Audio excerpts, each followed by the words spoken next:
गडचिरोली जिल्ह्यात शेतकरी चांगला कापूस काढल्यानंतरही चिंतित आहे। आपण दृश्यामध्ये बघू शकतो कापूस वेचणी झाल्यानंतर जवळपास 2 महिने कापसाला शेतकऱ्यांनी घरी ठेवले, कारण की कापसाचे दर जे आहे 5,000 रुपये होते आणि सध्या 5,900 रुपये जे आहे कापसाचे दर आता सुरू आहे।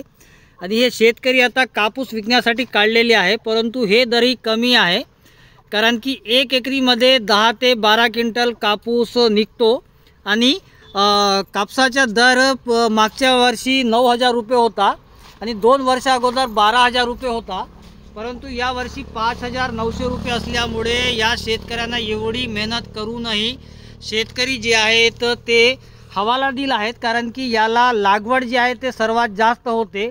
औषध म्हणा किंवा शेतीचे कामे म्हणा किंवा जे पैशाची लागवड आहे सर्वात जास्त होते आणि अशा प्रकारे या कापसाची शेती केली जाते। परंतु पीक निघाल्यानंतरही शेतकरी चिंतित आहे, कारण की दर चांगला देण्यात यावा। आपल्यासोबत काही स्थानिक आहेत। या इस बार क्या रेट है कपास का और ये कहाँ बेच रहे कपास?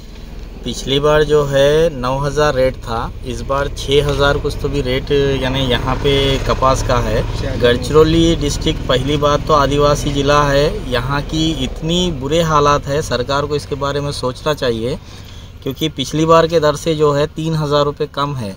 तो मेरे हिसाब से तो 10,000 रुपये तो भी प्रति क्विंटल देने को होना सरकार ने। सरकार इस बारे में सोचे।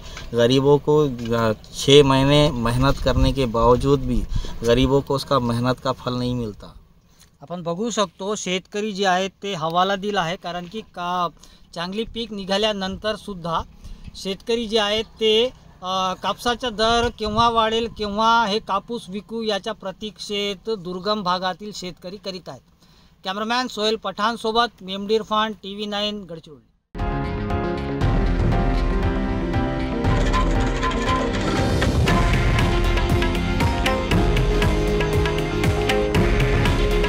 हे आहे देशातील नंबर 1 न्यूज नेटवर्क आणि आपण पाहत आहात TV9 मराठी।